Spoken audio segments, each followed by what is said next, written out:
사람들은 아버지를 난장이라고 불렀다. 아버지의 키는 117cm, 체중은 32kg.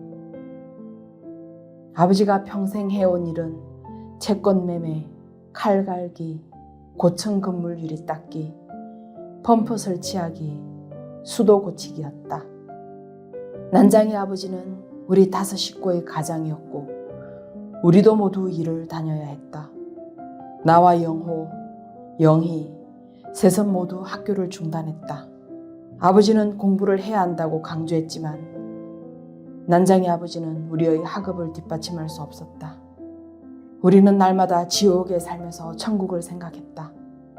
천국에 사는 사람들은 지옥을 생각할 필요가 없지만 우리는 단 하루도 천국을 생각하지 않은 날들이 없었다. 우리의 생활은 전쟁과도 같았고 우리는 그 전쟁에서 날마다 졌다. 그날 어머니는 조각마루 끝에 앉아 아침 식사를 하고 있었다. 통장이 이걸 가져왔어요. 나는 어머니의 밥상을 내려다보았다. 보리밥에 까만 된장, 시든 고추 2개, 졸인 감자. 그러니까 집을 헐라는 거지? 우리가 꼭 받아야 할 것 중에 하나가 이제 나온 셈이구나. 철거 계곡장이 나온 것이다. 이곳에 새 아파트를 짓기 위해 우리 집을 허물겠다는 것이다. 철거 계곡장에 나온 날 어머니는 더 이상 식사를 하지 못했고 난장의 아버지도 일찍 들어왔다. 아파트에 입주하려면 분양권은 58만 원이고 임대 아파트는 30만 원이다. 게다가 아파트에 들어가면 매달 1만 5천 원씩을 내야 한다고 했다. 그런데 우리 집으로 배정된 입주권은 25만 원. 그 가운데서 세입자에게 내어줄 돈이 15만 원이다. 우리 집을 허물고 입주권을 주는 대신 우리에게는 10만 원이 남는 셈이다. 우리에게는 아파트에 입주할 돈도 다른 집을 살 돈도 남지 않았다. 명희는 우리 뒷집에 살았다. 우리 집 장독대 시멘트 바닥에는 이런 낙서가 새겨져 있다. 명희 언니는 큰오빠를 좋아한다.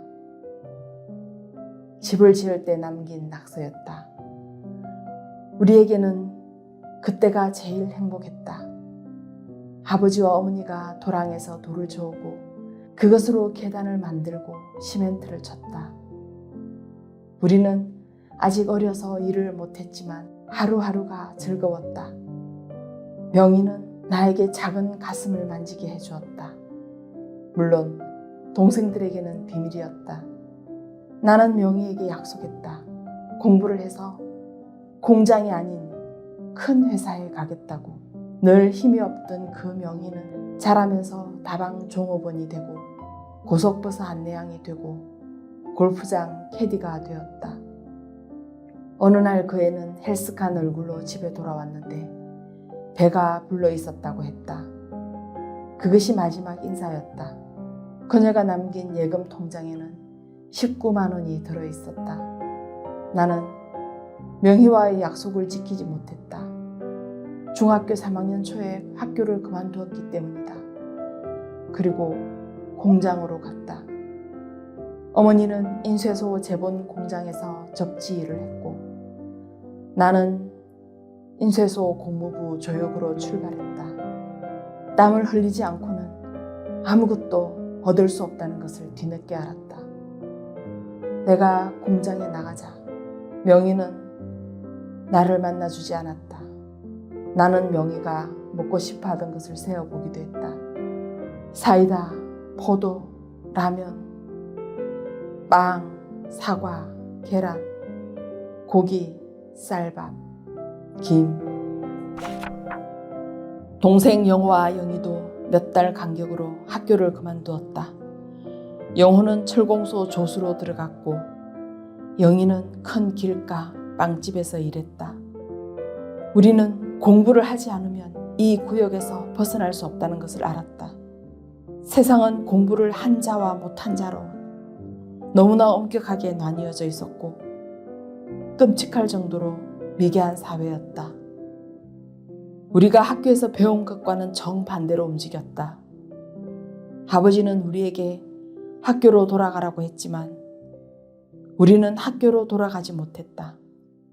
아버지는 낯선 곱추 아저씨와 서커스단의 일을 하겠다고 했지만 우리들의 성토에 아버지는 힘없이 물러났다.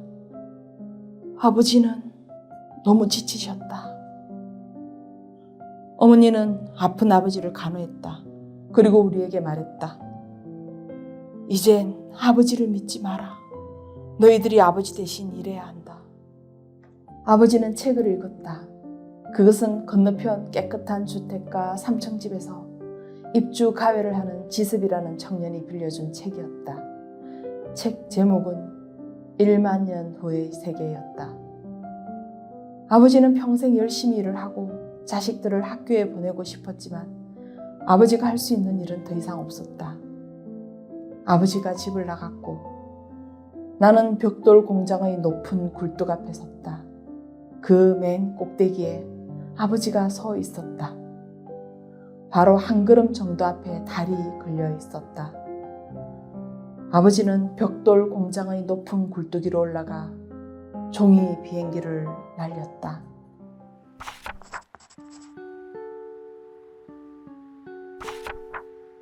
형이 점심시간에 식사를 하지 않고 나를 찾아왔다. 점심시간은 30분밖에 되지 않아 형은 점심을 굶었다. 우리는 한 공장에서 일했지만 격리된 생활을 했다. 우리는 제대로 쉬지도 못하고 일했고 공장은 우리에게 일방적으로 원하기만 했다. 탁한 공기와 소음 속에서 밤중까지 일했지만 우리의 보수는 우리가 흘린 땀에 훨씬 못 미쳤다. 공장 규모가 커질수록 우리가 해야 할 일의 양은 많아지고 작업시간은 늘었다. 그러나 우리가 먹는 식탁의 무말랭이가 조금 더 올라오기를 바랬지만 변화는 없었고 승급도 줄었고 야간 작업수당도 줄었다. 사장은 적대 회사들과의 경쟁에서 지면 문을 닫아야 한다고 우리를 재촉했다. 그것은 노동자인 우리가 가장 무서워하는 말이었다. 큰 공장이 문을 닫으면 수많은 노동자들이 갈 곳이 없었고 나는 돈도 못 벌고 놀게 될지도 모른다는 공포 때문에 우리는 우리가 처한 악조건에 대하여 부당함에 대하여 아무도 말을 하지 않았다. 회사 사람들은 우리가 생각하는 것을 싫어했다. 어린 나이에 들어와 성장기의 3, 4년을 회사에서 보낸 우리는 우리가 아는 것만큼 밖에는 사물을 이해하지 못했다. 영희가 집을 나갔고 형은 학교를 그만두자 더 많은 책을 읽었다. 형은 내가 이해할 수 없는 것들을 공책에 적었다. 폭력이란 무엇인가? 총탄이나 경찰 공봉이나 주먹만이 폭력이 아니다. 우리의 도시 한 기퉁이에서 젖먹이 아이들이 굶주리는 것을 내버려 두는 것도 폭력이다. 반대 의견을 가진 사람이 없는 나라는 재난의 나라이다.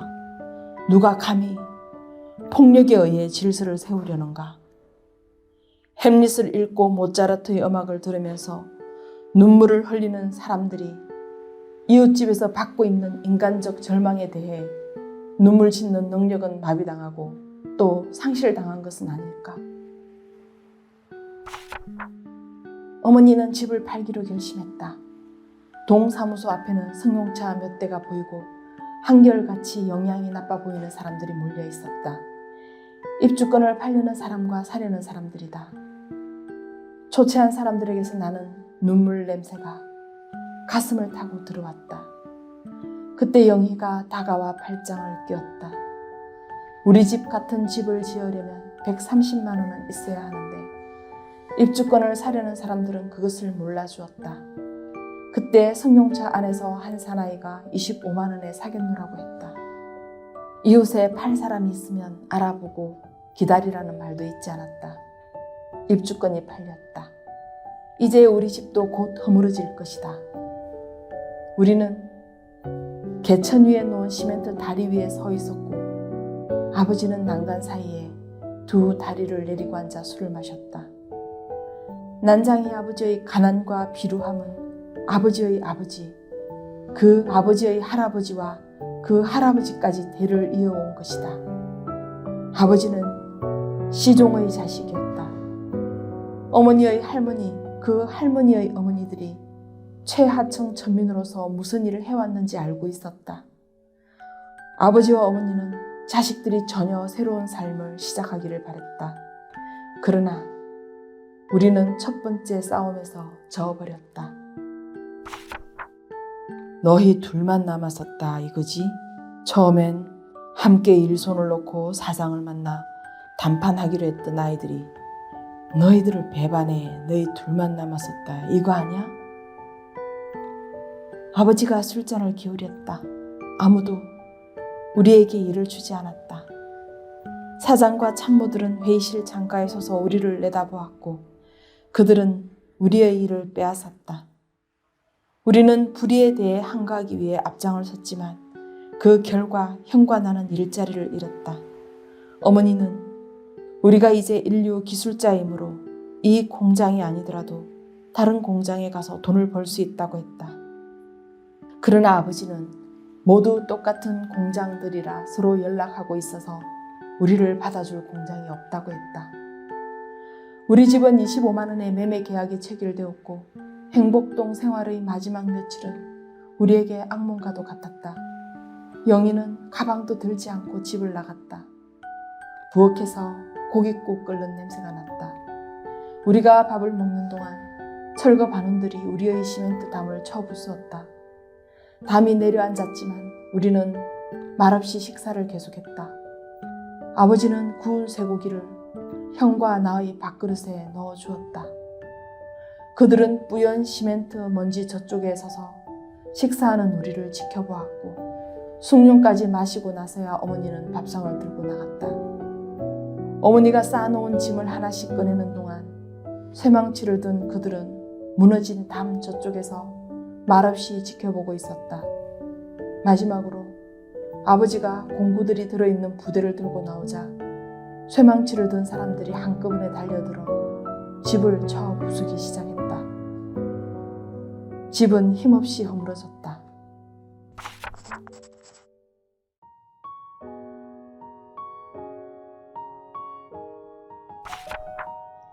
거실에 걸려있는 부엉이가 4번을 울었다.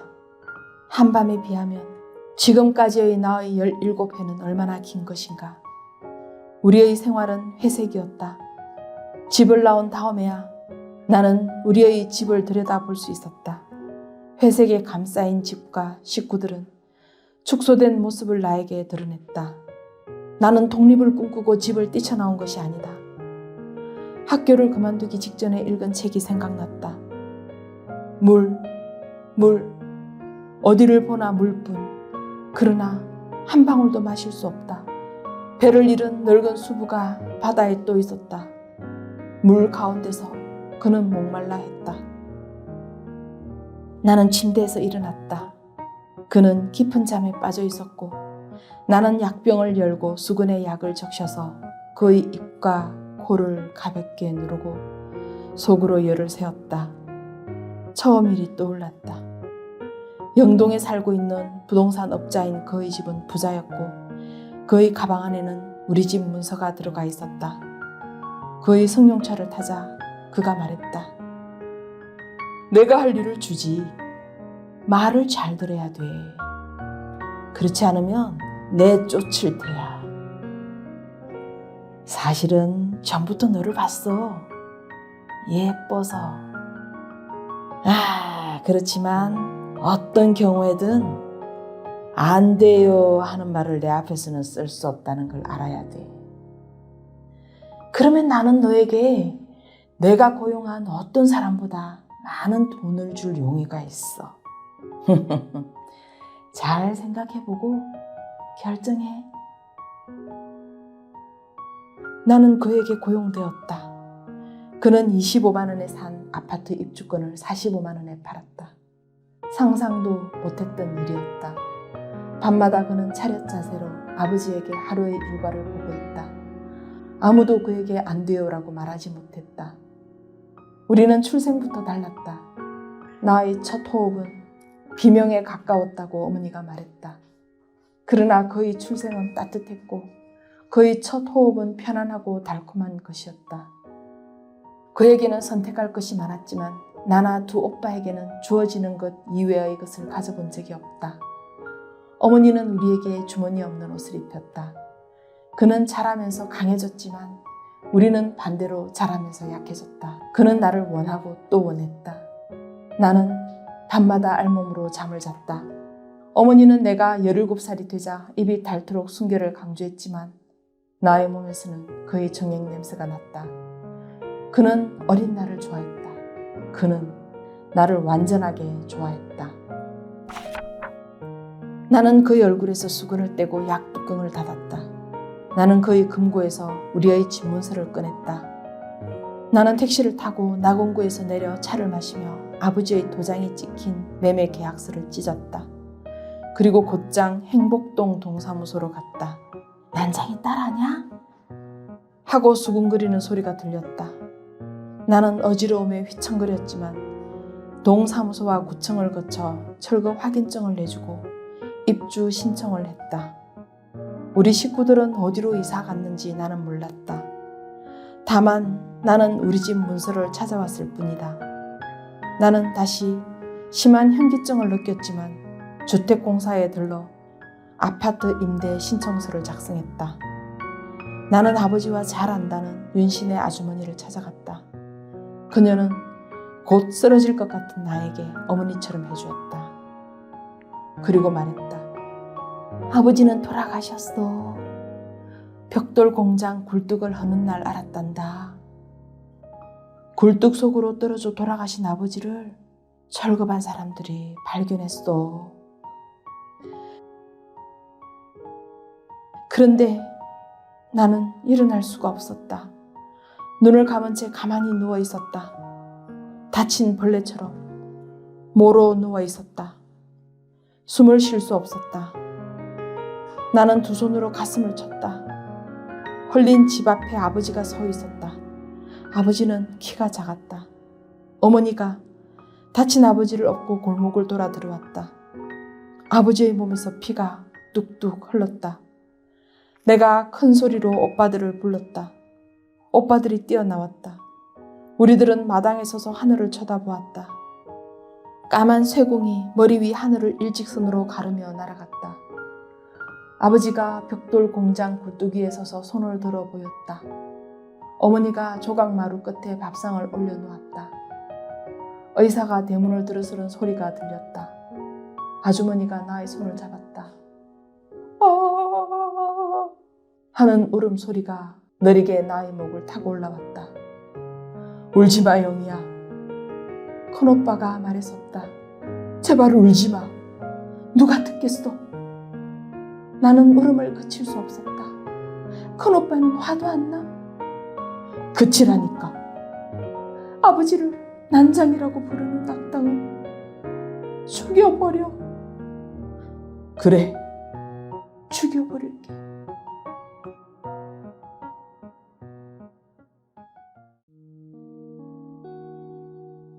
이 작품은 1970년대 산업화, 근대화가 일어나는 시기 철거민촌을 중심으로 하여 이야기가 전개됩니다. 난장이는 맹목적이고 무리한 산업화, 근대화의 과정에서 무기력하게 도시로 내던져진 뿌리 뽑힌 자의 외소성을 상징하는 인물로 표현되고 있습니다. 난장이가 가진 비극성은 그의 조상 때부터 시작하여 가족들의 삶 속에서 반복되고 구체화된다는 것 또한 외면할 수 없는 현실이죠. 이 작품은 영수와 영호, 영희의 세 사람의 시각에서 서술되며 모두 1인칭 시점을 취하고 있습니다. 여기 난장이 가족이 있습니다. 아버지는 키 117cm, 체중은 32kg입니다. 아버지는 세 남매를 낳았고 하루도 쉬지 않고 열심히 일했지만 자식들은 모두 학교를 마치지 못하고 중단하였습니다. 아버지와 어머니 세 남매는 모두 공장으로 척박한 삶의 터전으로 매일같이 나갔지만 결국 아파트 재개발에 밀려 집이 철거됩니다. 전세금 15만 원을 내어주고 손에 남은 것은 10만 원이 전부입니다. 아이들은 처음 이 집을 짓던 때를 떠올립니다. 세상에서 가장 행복한 시간으로 기억하지요. 집이 헐리는 날 어머니는 고깃국을 끓여서 허물어진 담장을 사이에 두고 쇠망치를 든 남자들이 보는 앞에서 마지막 밥상을 차립니다. 막내딸 영희는 입주권을 사간 부동산 업자를 찾아가 그가 시키는 대로 잠을 자고 일을 합니다. 그리고 어느 날 약물로 그 남자를 잠재우고 서류를 찾아서 집으로 돌아옵니다. 그러나 집은 헐리고 이미 식구들은 이사를 갔습니다. 영희는 이웃집 아주머니로부터 난장이 아버지가 굴뚝에서 떨어져서 돌아가셨다는 말을 듣습니다. 아무리 노력해도 난장이의 키가 더 자랄 수 없듯이 세상에는 아무리 애를 써도 불가능한 일이 있다는 것을 이해하는 일은 1970년대나 2022년이나 그리 어렵지 않습니다. 다만 무서운 것은 이런 왜소한 삶이 대를 이어간다는 사실이겠죠. 난장이가 쏘아올린 작은 공은 메비우스의 띠로 시작하여 에필로그까지 12편으로 이루어진 연작입니다. 공간과 등장인물이 반복되어 나오면서 12편의 다른 이야기가 전개되고 있습니다. 그 가운데 난장이가 쏘아올린 작은 공은 교과서에도 실린 대표작이지요. 1970년에서 1980년대는 급속도로 발전한 자본주의가 팽창할 시기입니다.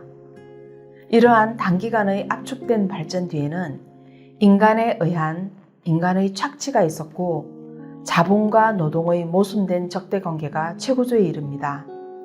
난장이로 상징되는 도시 빈민의 삶과 부동산 업자로 상징되는 무한 자본의 폭식 앞에서 조세희는 문학을 통하여 당대의 현실을 고발하고 있습니다. 한 시대를 대표하는 많은 것들이 있습니다. 우리는 그것을 유행이라고 부르기도 하고 때로는 역사적 상징으로 인지하기도 합니다. 그 가운데 문학이 있습니다. 1970년대에 숱한 문학 작품들이 발표되었지만 난장이가 쏘아올린 작은 공은 시대를 넘어 1970년대와 2022년을 연결해주는 슬픈 다리가 되고 있습니다. 지나간 모든 세대는 슬픔과 인내를 담보로 우리에게 남아 있습니다. 하지만 시대가 변해도 변치 않는 비애와 통증으로 남아 있다면 그것은 과거의 일이 아니라 오늘의 일이기도 하겠지요. 우리는 난장이가 없는 세상을 살 수 있을까요? 다음 시간에 뵙겠습니다.